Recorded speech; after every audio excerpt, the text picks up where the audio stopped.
MSc nursing കുറിച്ചുള്ള admission 2024 admission പ്രോസസ്സിനെ കുറിച്ചുള്ള അപ്ഡേഷണൽ video ആണ് ഇന്നത്തെ. So anyway MSc nursing focus ചെയ്യുന്നവർ ഡെഫിനറ്റ്ലി BS നഴ്സിംഗ് കഴിഞ്ഞിട്ട് നിങ്ങൾക്ക് 1 year എക്സ്പീരിയൻസ് മസ്റ്റാണ്. ഇത് teaching the clinical should be, പിന്നെ നഴ്സിംഗ് കൗൺസിൽ രജിസ്ട്രേഷൻസ് ഇതെല്ലാം നമ്മൾ അപ്ഡേറ്റഡ് ആയിരിക്കണം. അറ്റ് ദ സെയിം ടൈം എനിക്ക് പറയാനുള്ളത് വെച്ചാൽ നമ്മളിപ്പം ഏത് സ്പെഷ്യാലിറ്റി എടുത്തായിരിക്കും ഏറ്റവും നല്ലതെന്ന് ഒപ്പീനിയനൊക്കെ ചോദിച്ച് കുറച്ച് പേര് മെസ്സേജ് ചെയ്തിട്ടുണ്ടായിരുന്നു.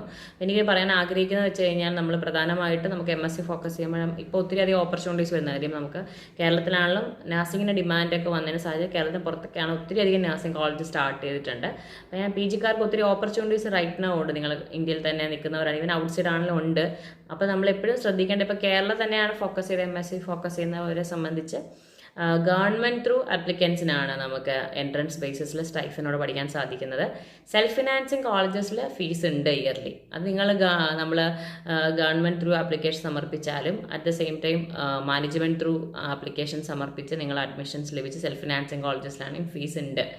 അപ്പം അത് ഫീസിൽ ഒത്തിരി ആനുകൂല്യം കിട്ടുമോ എന്ന്. അതുപോലെ നിങ്ങൾക്ക് ലോൺ എടുത്ത് MSc പഠിക്കാനൊക്കെ ഉദ്ദേശിച്ചാണെങ്കിൽ INC അപ്ഡേഷൻസ് നോക്കണം. ഇപ്പോൾ കേരളത്തിലാണെങ്കിൽ കേരളത്തിന് പുറത്താണ്. കേരളത്തിന് പുറത്ത് നമുക്ക് ഫീസ് കുറവുള്ള കോളേജസ് ഒക്കെ ഉണ്ട്. പക്ഷേ നമ്മളെന്ത് ചെയ്യണം, അതിൻ്റെ INC റെഗുലേഷൻസ് ഒക്കെ മേക്ക് ഷുവർ ചെയ്യുക. ലോൺ എടുക്കുമ്പോൾ നമുക്ക് എപ്പോഴും INC റെഗുലേഷൻസ് മസ്റ്റാണ്. അറ്റ് ദ സെയിം ടൈം നമുക്ക് നഴ്സിംഗ് കൗൺസിൽ രജിസ്ട്രേഷൻസ് നമുക്ക് പിന്നെ ചേഞ്ച് ചെയ്യണമെങ്കിലും നമുക്ക് INC റെഗുലേഷൻസ് അപ്ഡേഷനുള്ള കോളേജസിന് മാത്രമേ ചേഞ്ച് ചെയ്യാനൊക്കെ സാധിക്കുകയുള്ളൂ.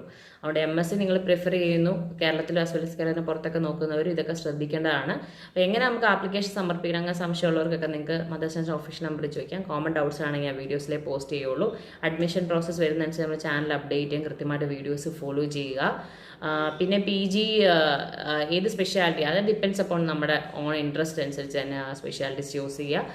ഓപ്പർച്യൂണിറ്റീസ് ഞാൻ പറഞ്ഞില്ല, കോളേജസ് ഒത്തിരി അധികം സ്റ്റാർട്ട് ചെയ്യുന്നൊക്കെ ഉണ്ട്. അതുകൊണ്ട് PGക്കാർക്ക് എനിവേ നൗവേഡേയ്സ് ഒത്തിരി ഹോപ്പ്ഫുൾ ആയിട്ടുള്ള കാര്യമാണ്. പിന്നെ നമ്മൾ PG എടുക്കുന്ന നമ്മുടെ പേഴ്സണൽ ഇൻട്രസ്റ്റ് ആണ്. Definitely it will be worthy all time. So അതുകൊണ്ട് ആഗ്രഹമുള്ളത് ഡെഫിനറ്റ്ലി എടുക്കണമെന്നേ ഞാൻ പറയുള്ളൂ.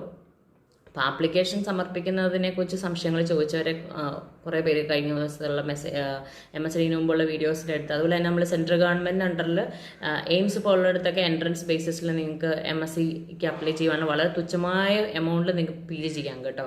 അപ്പോൾ എയിംസിൽ കിട്ടുന്ന വളരെ ഇതാണ് ഓപ്പർച്യൂണിറ്റി തന്നെ. അപ്പം നിങ്ങൾ അവിടെ കിട്ടുവാണെങ്കിൽ ഒത്തിരി നല്ലതാണ്. അതുപോലെ തന്നെ നിംഹാൻസിൻ്റെ അണ്ടറിലൊക്കെ ആണെങ്കിലും പ്രത്യേകിച്ച് സൈക്കാട്രിയൊക്കെ ഫോക്കസ് ചെയ്യുന്നവർ ആണെങ്കിലും നല്ലതായിരിക്കും. അപ്പോൾ നിങ്ങൾ റെഗുലറായിട്ട് ഒഫീഷ്യൽ വെബ്സൈറ്റ് ഓഫ് നിംഹാൻസും എയിംസും ഒക്കെ ചെക്ക് ചെയ്തിട്ട് നിങ്ങൾ അപ്ലൈ ചെയ്യാനും കൂടി ശ്രമിക്കുക.